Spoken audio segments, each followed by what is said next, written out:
तो हेलो दोस्तों, तो स्वागत है हमारे चैनल पॉलिटेक्निक सॉल्यूशन में। तो हम लोग अपने जियोलॉजिकल साइकिल के बारे में देख चुके थे। आज ये हमारा दूसरा वीडियो है। आज हम लोग जो साइकिल बनाए थे उसमें जो एक एक टॉपिक थे, यानी कैसे कैसे रॉक्स का निर्माण हुआ है, उसके एक एक बारे में पढ़ेंगे, कैसे क्या होता है और उसके क्या क्या पैरामीटर्स होते हैं। तो हम लोग जो साइकिल पढ़े थे आपको एक बार और बनाकर मैं दिखा दे रहा हूँ। ये जो रॉक्स का जो निर्माण होता है, पहले रॉक्स होता है, फिर रॉक्स का निर्माण जो असलियत होता है, पहले वेदरिंग होता है।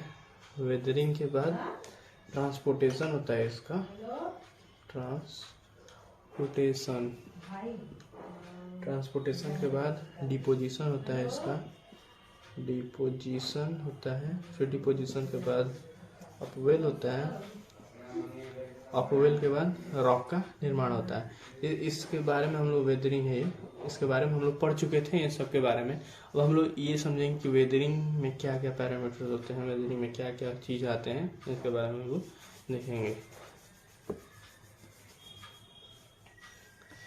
तो हम लोग वेदरिंग के बारे में देखते हैं। वेदरिंग जो होता है 3 कंडीशन में बटे होते हैं। फर्स्ट, फिजिकल पैरामीटर्स,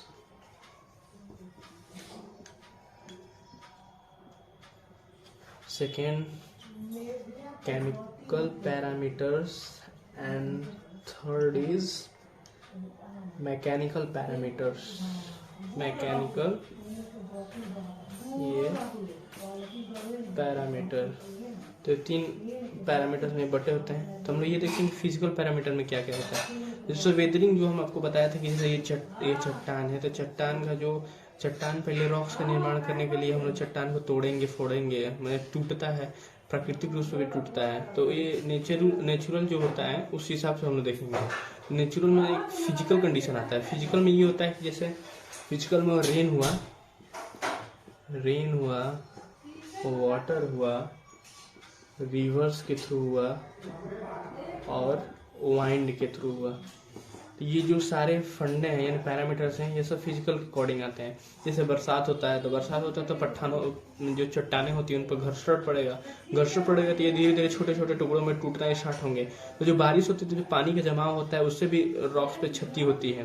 तो रॉक्स में क्षति होती है तो रॉक्स धीरे धीरे पानी के अनुसार, पानी वाटर जो है पानी से बह कर दूसरे स्थानों तक जाते हैं, यानी रॉक्स उससे भी बनते हैं, टूटते हैं, पानी के दाब की वजह से ये टूट जाते हैं। इससे भी रॉक्स का निर्माण होता है। फिर रिवर जो है रॉक्स को तोड़ती है बार बार। एक से ये चट्टान है, इधर से रिवर फ्लो कर रही है, तो बार बार चट्टान के ऊपर से अगर बार बार रिवर जाएगी तो कुछ ना कुछ इसमें क्षति होगा। तो एक समय ऐसा आएगा कि ये बहुत छोटा, ऐसा आएगा कि रॉक्स का निर्माण यानी पत्थर का निर्माण हो जाएगा। तो इस तरह हम फिजिकल कंडीशन होता है। केमिकल में देखते हैं कि केमिकल में केमिकली रूप से आप लोग ऑक्सीडेशन पढ़े होंगे, कार्बोनेशन पढ़े होंगे, फिर से हाइड्रोजन पढ़े होंगे। हाइड्रोजन इस सब के अनुसार केमिकल पैरामीटर्स पे आते हैं ये सब। और मैकेनिकल में देखें तो मैकेनिकल आप तो समझते ही होंगे मैकेनिकल में क्या होता है। मैकेनिकल में ये होता है कि मैकेनिकल में जैसे हम लोग बॉम्ब ब्लास्ट करके पत्थरों को तोड़ते हैं, हम लोग बॉम्ब ब्लास्ट करते हैं तो पत्थर को तोड़ते हैं, तो बॉम्ब ब्लास्ट के अकॉर्डिंग मैकेनिकल पैरामीटर्स में बॉम्ब ब्लास्ट आ जाएगा।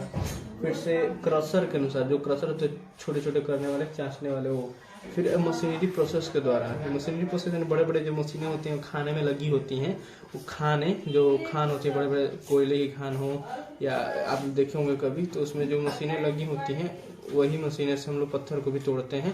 तो ये मशीनरी प्रोसेस हुआ। तो आप लोग वेदरिंग समझ गए होंगे। हम लोग देखते हैं डिपोजिशन क्या होता है, इसे हम लोग रेस कर देते हैं और डिपोजिशन देखते हैं।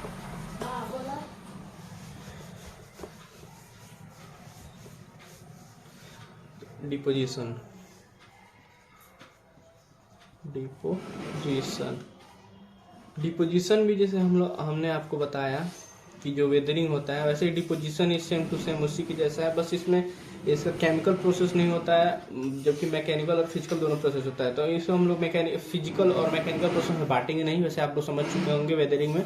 बस हम लोग को फाइंड आउट करा दे रहे हैं कि मतलब इसको कैसे फाइंड आउट करना है कि होता क्या डिपोजिशन। तो हम लोग देख लेते हैं ये डिपोजिशन फिजिकल में देख लेते हैं। फिजिकल कंडीशन में आप लोगों को बताया था, पैरामीटर्स जो है इसमें बताया था मैं आपको। तो इसमें जो इससे अर्थक्वेक आता है उसके अकॉर्डिंग भी इसका डिपोजिशन होता है। फिर रेन होता है, अर्थक्वेक क्या होता है, तो चट्टानें जो होती हैं, बड़ी बड़ी चट्टानें टूटती हैं तो धीरे धीरे अब दबने स्टार्ट हो जाता है उन लोगों का, मतलब एक जमीन में दबता है ना, वैसे स्टार्ट हो जाता है। तो अर्थक्वेक के द्वारा भी चट्टाने का डिपोजिशन होता है, रेन के द्वारा भी होता है, मतलब वाटर के द्वारा, मतलब जैसे हम लोग वेदरिंग में पढ़े हैं सेम टू सेम, वैसे ही फिजिकल कंडीशन इसमें भी होगा और जो मैकेनिकल प्रोसेस है वो सेम रहेगा। तो डिपोजिशन आप लोग समझ गए होंगे। अब हमको ट्रांसपोर्टेशन समझा रहे हैं। ट्रांसपोर्टेशन हम शब्द यूज़ किए होंगे तो आप लोग इसके बारे में समझ ही गए होंगे। मैंने जो साधन होते हैं हमें ले जाने वाले, और जैसे हम लोग कोई सामान एक जगह से, ये सामान है जैसे यहाँ पहुँचाना है, तो बीच में यहाँ से यहाँ ले जाने में जिस चीज़ का प्रयोग करते हैं वही हमारा साधन होता है। तो मैंने ट्रांसपोर्टेशन का एक तरह से हम लोग बोलें तो ये लिख सकते हैं हम लोग कि objects which is passes from one place to another place। Object जो होता है कोई चीज which is passes from one place to another place, यानी वो चीज है जिसको हम एक स्थान से दूसरे स्थान तक ले जाते हैं, तो इसी को हम लोग ट्रांसपोर्टेशन बोलते हैं। तो आप लोग ये समझेंगे। तो इसमें जैसे हम लोग आपको बता रहे हैं कि ट्रांसपोर्टेशन की सुविधा जैसे नेचुरल रूप से क्या क्या हो सकता है, तो इसमें आता है रेन आ जाएगा,